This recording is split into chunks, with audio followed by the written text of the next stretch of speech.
இன்றைக்கும் இந்த காலை ஜெபத்தின் மூலம் உங்களை சந்திப்பதில் மிகுந்த மகிழ்ச்சியை அடைகிறேன்.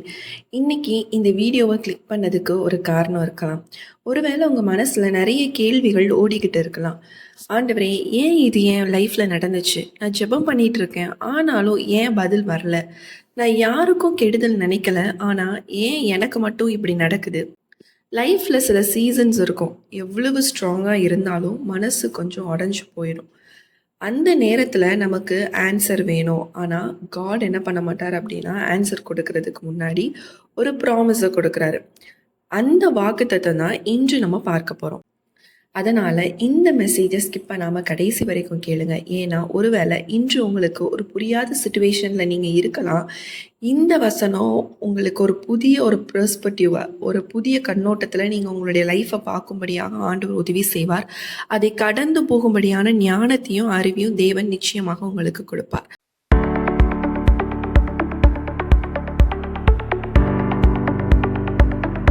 நம்ம ஒரு வசனம் வாசிக்கலாம்.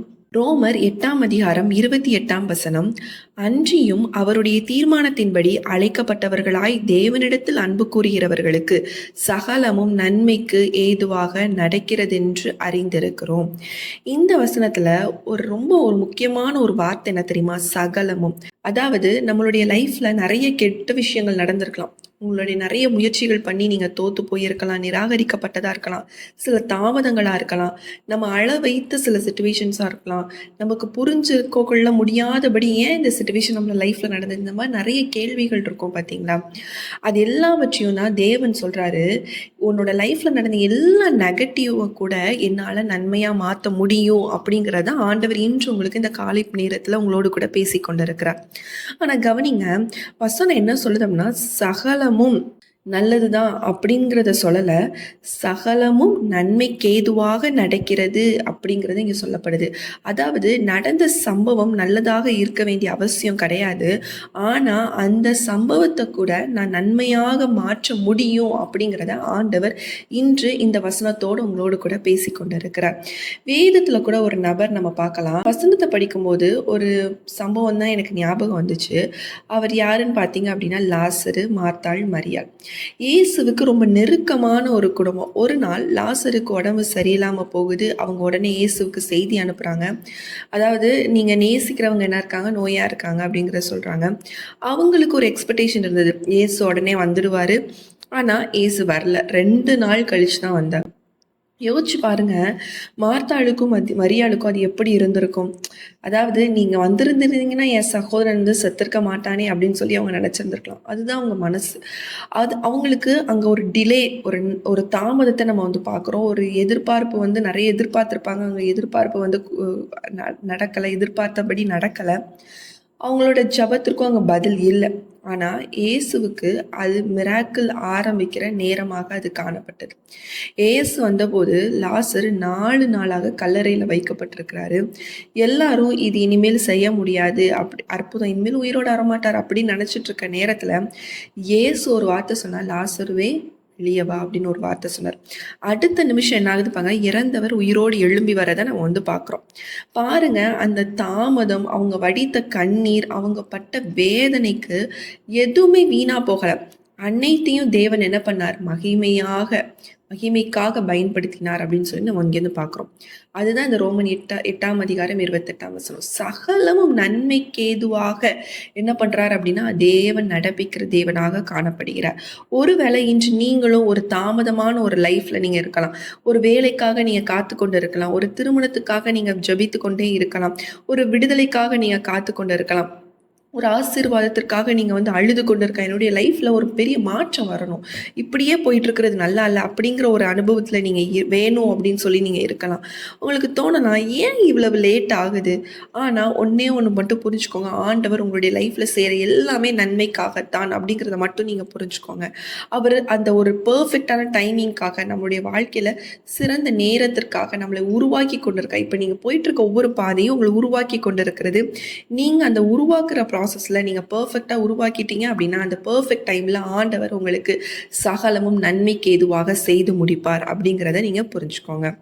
ஒரு குயவன் எடுத்துக்கோங்களேன். அந்த மண்ண போட்டு பெசஞ்சு அது என்ன பண்ணுவாங்க அப்படின்னா, அதாவது அவரோட பெர்ஃபெக்ட் வடிவம் வர வரைக்கும் அதுவரைக்கும் அந்த பாட அனுபவிச்சு தான் ஆகணும்.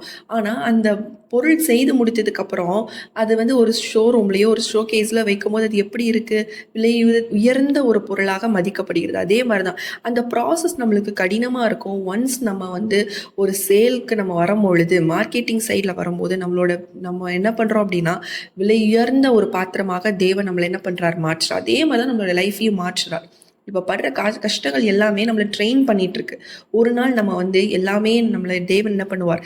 நன்மைக்கு ஏதுவாக மாற்றுவார். நம்ம எல்லாரும் கண்கள மூடி ஜெபிக்கலாம். அன்புள்ள இயேசு சுவாமி, அப்பா இந்த நேரத்துல கர்த்தாவே அப்பா என்னோடு இணைந்து ஜெபிக்கிற ஒவ்வொருத்தருக்காக ஜெபிக்கிறோம். அப்பா ஒவ்வொருத்தருடைய வாழ்க்கையில இருக்கக்கூடிய எல்லா ஆண்டவரே ஸ்தோத்திர ராஜா, இந்த போயிட்டு இருக்க பாதைகள் எல்லாம் நன்மைக்காக தகப்பனே. ஆண்டவரே அதை நீங்க நன்மையாக மாற்றுவீங்க. ஆண்டவரே ஸ்தோத்திர ராஜா, அப்பா ஆண்டவரே ஸ்தோத்திர ராஜா, சகலமும் நன்மைக்கு ஏதுவாக நடக்கும் என்று சொன்னது போல சகலமும் நன்மைக்கு ஏதுவாக நடக்கட்டும். இந்த காலை பொழுதுல அவங்களுடைய லைஃப்ல ஒரு நன்மையான காரியங்கள் நடக்கட்டும் ராஜா. காத்திருக்கக்கூடிய காரியங்கள், தடைப்பட்ட காரியங்கள் எல்லாவற்றையும் மாற்றி கர்த்தாவே ஆண்டவரே சகலமும் நன்மையாக நடக்க கர்த்தர் உதவி செய்யுங்க ராஜா. ஆண்டவரே ஒரு வல்லமை ஆண்டவரே அவர்களுக்குள்ளாக இறங்கட்டும். விசேஷித்த கிருபை அவர்களுக்குள்ளாக இறக்கட்டும். இந்த காலை பொழுதுல உடைய கிருபை அவர்களை தாங்கி வழிநடத்தி செல்லட்டும். தேவ பிரசனம் அவர்களோடு கூட இருக்கட்டும். தேவ வழிநடத்தினால் அவர்களோடு கூட இருக்கட்டும். தேவ கிருபை இருக்கட்டும் சுவாமி. அப்பா உடைய கிருபையால் நிறைத்து நீர் பாதுகாத்துக் கொள்ள வேண்டுமாறு ஜெபிக்கிற தகப்பனே. அப்பா எல்லா சத்ருவின் கண்களுக்கும் ஆண்டவரே வலைகளுக்கும் கண்ணிகளுக்கும் ஆண்டவரே பிள்ளைகளை விலைக்கு நீர் காத்துக்கொள்வீராக. தேவ பிரசனம் கூட இருக்கட்டும். ஆண்டவரே ஸ்தோத்திர ராஜா, என்ன செய்யணும் எது செய்யணுங்கிற விஷயங்களை நீர் கற்றுக் கொடுப்பீராக.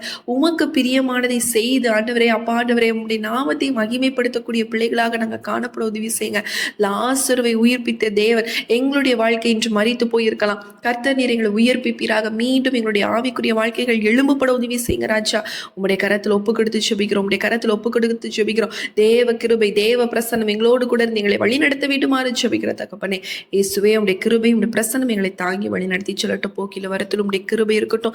இந்த நாள் முழுதும் உம்முடைய பிரசன்னம் எங்களை தாங்கி வழி நடத்தி சொல்லட்டும் ஐயா. எங்களை தாழ்த்தி ஒப்பு கொடுத்து ஜெபிக்கிறோம். இயேசுவின் நாமத்தில் ஜெபிக்கிற நல்ல பிதாவே, ஆமேன்.